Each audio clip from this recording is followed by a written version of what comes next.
DeSantis, Trump. Mr. Mayor. One of the conversations that's been coming up is the fact that, hey, Megyn Kelly came out the other day and said, hey, Ron DeSantis, I'm not for Trump. Everyone knows Megyn Kelly is not somebody that's going around, promoting Donald Trump. We all know what happened, what kind of question. She asked the first question. We know this, right? Okay. She goes out and says, DeSantis is not going out there. He's hiding. You're afraid to come and be interviewed by me. You're doing a softball interview by Piers Morgan, and we know Piers Morgan is more for you than it is for Trump. Anyways, I don't need to get into it. So then the conversation becomes on NBC or some of these places like, I'm not going to go do the interview unless you say you apologize for this or for that or for this. Is the strategy he's taken? He hasn't announced yet. There's a lot of things you kind of educated us about Florida on some of the things which you can share with the audience. He hasn't announced yet. Do you think he's taking the right strategy right now, not going out there and doing a lot of interviews? Yeah. Dave, I'll go to you first. Well, first off, I just want to say I don't work for the campaign. I've never been given a dime Dave's by the underground campaign. campaign manager. Tell him the truth, Dave, so everybody knows. I work for tequila. No, I've never been given anything. Look, again, just to reiterate, the reason that I support the guy the way I do is because I see what he has done to my life, and I suspect that many of you, if you live in Florida, are feeling the exact same thing. And I just see what's going on here relative to a country right now that is upside down in so many ways. As for the strategy related to that, I mean, the truth is I don't know if he's running. Let's go on the assumption he's running for the purpose of this conversation. There are some laws in the Florida legislature that he would have to step down. I mean, he just won re-election by an unbelievable landslide. I mean, don't forget, the guy, 4 years ago, he only beat Andrew Gillum, who turned out to be a meth addict. He only beat him by 30,000 votes. That's how close Florida got to basically being Illinois or New York or California at this point, once you factor in COVID. So that's one thing. So he'd have to figure out some of the legislative stuff, which, they've got a supermajority here. I think that'll work itself out. I think the other part of this probably is, if you're the guy that from where I sit, I think most people see as the most competent public leader that we have at this point. A guy who also, as I said before, the age thing, I think he's about 45. He's got 3 kids. He's a family man. Think of all the people over the last, 6 years who would say, I get Trump on the policy. I like the policies. It's working. The economy's cooking, peace in the Middle East, all that stuff. I don't like the tweets and the attitude, right? That was the whole thing. I don't like the mean tweets. Well, congratulations. You got it with this guy. So the point is, I think he can bring over the independents. I think he can bring over the disaffected liberals like me, like this guy, like probably some people in this crowd. He proved it here because he went from 30,000 votes to winning by about 1.6 million votes. So I think he's the crossover guy. But just to very clearly answer your question in terms of timing, it's nice to make people wait, but at some point you can't. At some point you can't, right? But it's nice to have people kind of going, oh, you're the guy, and then they kind of drag you in. But I suspect the mayor might have a different opinion on that. No, I actually don't. Let me just take off my Trump hat and put on my political expert hat. I don't know that it's a bad strategy to wait. That definitely will be clipped in a horrible way on the internet. I don't think that's so one of the reasons people would say that is if a month or so, 2 months ago, looked like he was ahead. Now it looks like DeSantis is behind. I don't think that has anything to do with DeSantis. I think it has to do with what they did to Trump. I think if they are trying to get him nominated, the Democrats, they did him a real favor. I mean, so he goes from being behind to being anywhere from 5 to 20 points ahead, 30 points ahead in many national polls. If I were DeSantis' campaign, I wouldn't look so much. I don't know there was much he could have done. So if he were appearing over the last month on shows and being interviewed, I don't think it would have changed anything. Because it's not a function of DeSantis, it's a function of Trump being, in the minds of most Republicans, even the ones that don't support him, being unfairly treated. My objective, really, and I'm Trump's lawyer, he's been my friend for 34 years, and I'd love to see him be reelected. And the main reason is because he's already done it. And I know how difficult the presidency is. I don't know it from having done it, but I worked for Ronald Reagan, and I virtually lived in the Trump White House for 2 years as a lawyer. You never know, and I like DeSantis a lot. I appreciate him as an American. I appreciate him as a Republican. I don't think there's anything he said about him that isn't true in terms of his abilities as a governor, and maybe some advantages he would have as a candidate. But what I do know is, I know exactly how Trump will react to the most difficult job that any American president is ever going to face, which is to take our government back from, it's already been delivered over to socialism, if not totalitarianism in many respects. It's inbred within the federal government. The deep state really exists. It is much, much worse than I ever thought. And when Trump became president, I told him how bad the federal government was. He probably didn't know as much as I knew how bad it was. I was telling him a fairy tale when I was telling him that. It is much worse than I thought. It's going to take a man of tremendous courage to do it. And he's going to have to start on day one. I have no reason to believe that that DeSantis can't do that. But I've seen people, once they get into that office, not be able to do it. And honestly, nobody knows that answer. He could be a great governor, terrible president. I don't say that he would be. If Trump isn't the nominee, I will support DeSantis. I probably will support any Republican over a Democrat. And I'll feel pretty comfortable that he has a good record as a governor, therefore he'll be a good president. But I won't be 100% sure that he'll be able to do all the things. Trump already did it. He delivered peace. He delivered one of our most prosperous eras that we had. He delivered the best economy for minorities that they've ever had. He achieved peaceful resolution, or it seemed to be, in the Middle East. I don't think there's anybody in this room that would doubt that Russia would not have invaded Ukraine if Trump were the president. Just wouldn't have happened. Just think of all those people that would be alive today if we hadn't made the mistake of electing Mr. Demented.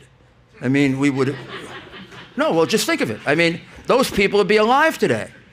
Today, he put out his Afghanistan report, and he blamed Afghanistan on Trump.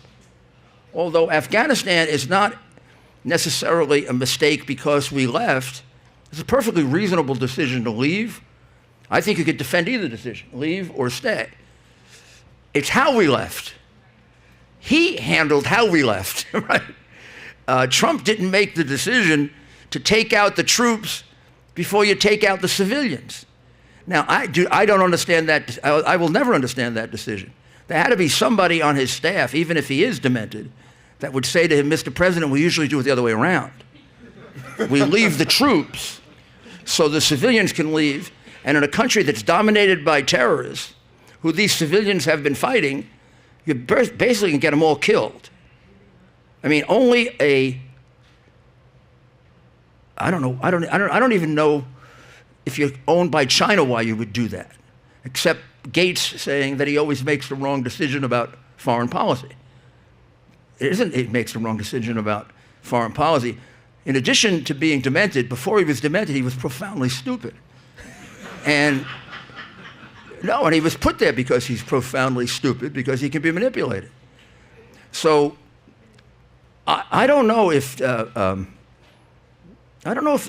I can take my hat off, a Trump hat off, and say, if I were running DeSantis' campaign, I'd wait this out. I wouldn't. There are times in which it doesn't make sense to try to fight the inevitable. This is too big for a candidate to take on. What's going on with Trump? It's going to resolve itself. You got to have patience, and then that's the time for him to move forward if that's what he wants to do. Pat, at the end of the day, I guess I would say, who do you think can bring in more new voters? Where can Trump go to find new votes? If we're to believe that the last election was legit, now Trump doesn't believe it was legit, but if we're all playing in the pool that the election was legit, we know that he got 75 million votes and Biden got 81 million votes, despite the dementia and everything else, right? So if we believe let's not forget the most popular president of all time is Joe Biden. I mean, we have to put the facts out there. It's incredible. 81 million votes, and the ice cream and all of it, corn pop, everybody. Sure. But you know what it would be? The question you're asking, I'll go to Adam. And Yeah. here's why I'm going to Adam, because of what you said earlier. You know, you've spoken to Adam a couple times. You know where he's at politically. When Adam and I first met at an insurance conference years ago, I thought he was just a good-looking guy. I'm like, this is a good-looking guy going around trying to sell people insurance, right? And I said, hey, why don't you get on camera and do something, right? And then boom. Next thing you know, he calls, hey, Pat, let's get together. I'd love to come and join the Valuetainment team. He flies from Miami to Addison, is staying with us for a couple of years. It's not been 2.5 years. And I asked him, I said, so tell me politically where you stand. What do you think about Trump? What do you think about all these guys? And his opinions was very like, there's no way in the world, you know, Russia, all this other stuff.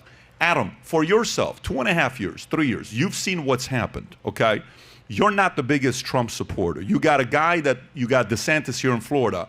How do you feel as an independent? You used to be a center-left. You're maybe in the middle right now. How do you feel as a voter between Trump and DeSantis? Well, thank you. Well, number one, what a great-looking crowd we got here. Just before I answer this, what if you pander the crowd for a second?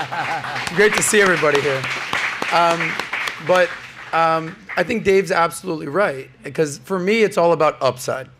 We know that Trump's upside is 50% at best. Did he ever reach above a 50% approval rating? Ever?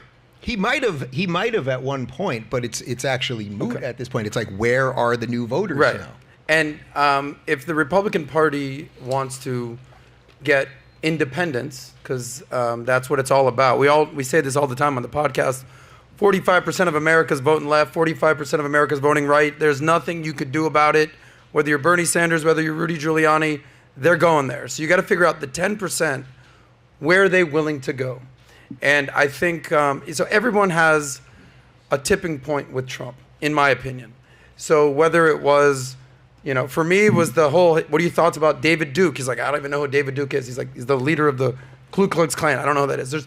Everyone has a tipping point. And I kind of want to find out when your tipping point was. But for me, if you ask me like, Adam, what do you stand for? I'm just sick of Americans at each other's throat. Half my friends are Republicans, half my friends are Democrats, and they're like, all my Republican friends are like, you're a freaking socialist, liberal, whack job, and all my liberal friends are like, you're a MAGA supporting, like, crazy person. I'm like, I'm just a cool dude that lives in Miami that has 2 cats. Like, can I just hang out with some chicks and hang out with my buddies? Like, no, you have to pick a side. It's like, I don't want to pick a side because I think both sides are kind of ridiculous right now.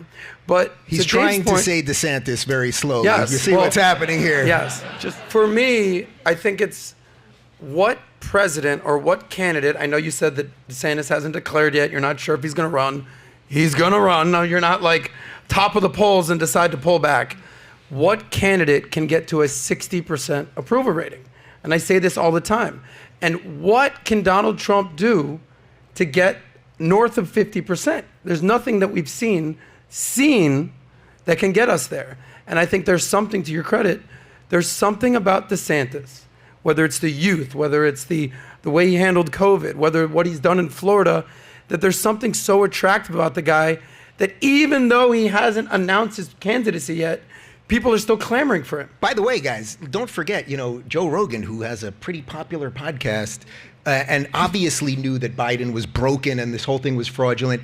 Rogan didn't vote instead of saying I was going to vote for Trump, right? So he didn't want to take that risk, but he has since said that he would support DeSantis. Elon Musk, who is a lifetime Democrat, has now said that he would vote for DeSantis. So it shows you that something culturally beyond just the politics of who can change this vote and, you know, what do you think on that policy or what's going on with the trial? There's something else culturally going on here where some of the tastemakers are finally being like, boy, I thought that Republicans were supposed to be these mean, evil, scary people who only cared about money and war, but actually it's not the case. And DeSantis is modeling that. Let me ask you a question. What was the moment, because you were, you know, supporter of Trump. You voted for Trump 16 and 20? No, not 16. Not 16. I voted for Gary Johnson, the independent, really because I was stoned when I was going into the voting booth. Yeah. Right. So you came around. Yeah. So you didn't go Joe Jorgensen in 20. You wisened up. No, and I was thrilled. Why not Joe? No, because by that point I really liked President Trump, and I completely agree with Rudy. The things that he just laid out there. But by the way, historically, you know, Joe Jorgensen is known as one of the greatest debaters of all time. Did you see what happened to she her on my announced show? her retirement after going on PBD podcast. You did it to her too? Because you know what happened on my show? She goes through an hour of explaining everything, and I'm like, yeah, you know, I'm very sympathetic to libertarian ideas, and I voted for Gary Johnson. And then she did the stupidest thing you can possibly do on a show like ours. She goes, so Dave, are you going to vote for me? And I was like, no. No, I'm voting for Trump. So she just walked, she just laid, and you can see the moment. It got clipped like a bill. Dave, you can see her die like slow motion, you know. Yeah. What was the moment where you, cool shoes by the way, Aldo, $75, nothing. Save that money. Yeah, there you go. There you Why go. don't you, Adam? This is the more important part than what you're talking about, because while we're having dinner, here's what we learned from Dave. I think it's very important to all the political strategists to pay attention to this part, because there may be a big clue here. Dave pointed out that typically dog owners are Republicans, and he pointed out that cat owners are Democrats. So one of the things that Republicans got to think about is the next time DeSantis is doing an ad, he should pet a cat. To get some of the people to be like, hey, you're a Republican. You're a Republican. Meow, you're a Republican. And then maybe you can convert some based on what, Dave, you pointed out tonight. Honestly, I thought it was a brilliant strategy. That's better political analysis than you're going to get on CNN tonight. Yeah. So, well, I will nominate my two cats for DeSantis's campaign rally. But what a sweetheart you are. What was the moment that you officially said, all right, Donald Trump, thank you for your service. I'm on the DeSantis train now. What was the moment? Well, that I was on the DeSantis. Look, again, I like Trump, so it's just from being here. I have seen it. You're about DeSantis now. Yeah, look, I've seen it. I've seen what you all see in this state. Crime is not running rampant. Taxes are low. We have lowest all-time unemployment here. The biggest problem in Florida, and I asked DeSantis this on the show a couple weeks ago, we have a housing price problem because 1,200 people move here a day. 1 million people in 3 years. It's roughly equivalent to the million that left California.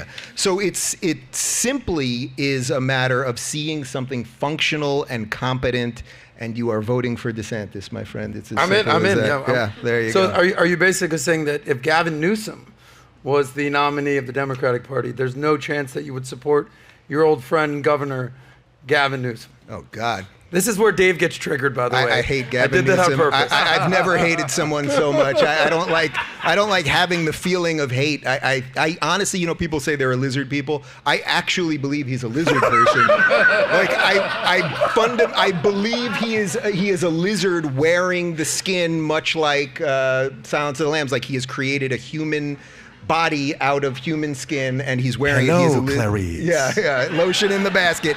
He is an evil freak, and I would just leave the country. So if you like this clip and you want to watch another one, click right here. And if you want to watch the entire podcast, click right here.